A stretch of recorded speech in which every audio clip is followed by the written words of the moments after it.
Kept asking to swim rooms, to become different rooms. Kept standing in the smoke, waiting for clarity to apologize. But the nervous system remembers patterns long after the soul leaves them behind. And maybe that's why every doorway looked locked. Maybe I was still measuring life through structures designed to keep me surviving, not arriving.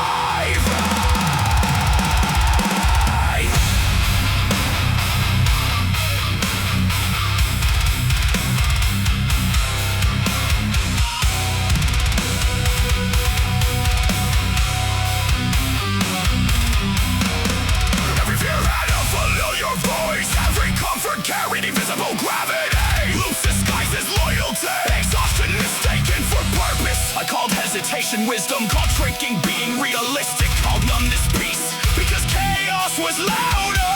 I watched myself negotiate with versions of me that were only built to endure impact. Old guilt sat in the wiring, old shame sat in the lungs.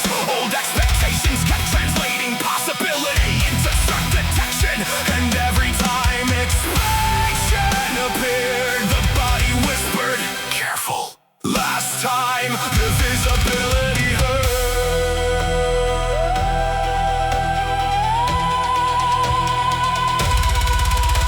The lock was never outside me. It was repetition becoming identity. 1,000 small permissions denied, 1,000 futures abandoned early. Before they could contradict the past, I wasn't trapped by one event. I was trapped by the prediction of the event. Retarded. So I turned toward the pressure instead of translating it into danger.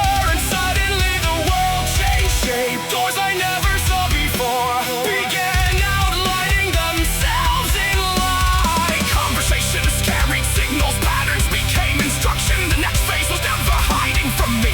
I was just trained to search for survival instead of expansion. And maybe awakening isn't becoming someone new. Maybe it's finally seeing which parts of you were never allowed to speak.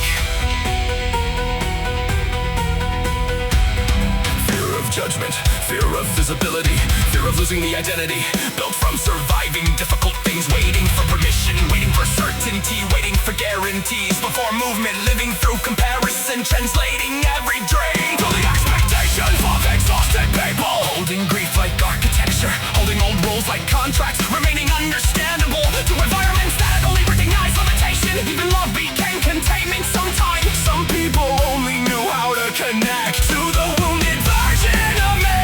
And healing threatened the relationship more than the damage ever did.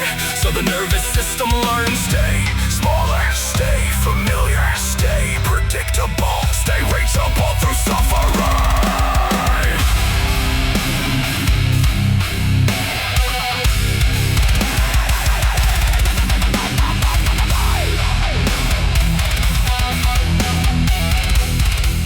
But the body can relearn the future.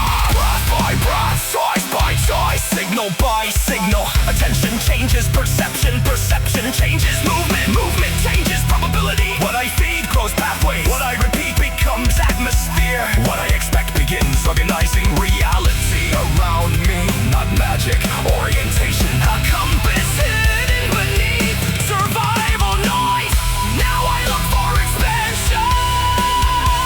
The way I once looked for danger, I watch for resonance instead of collapse, a creation instead of confirmation, for movement instead of permission. The next phase speaks quietly at first, in strange motivation, in sudden clarity, in people who recognize me before I explain myself, in ideas arriving faster than fear can translate them, in exhaustion leaving the body when truth enters the room. In every locked structure behind me starts looking smaller the farther I walk.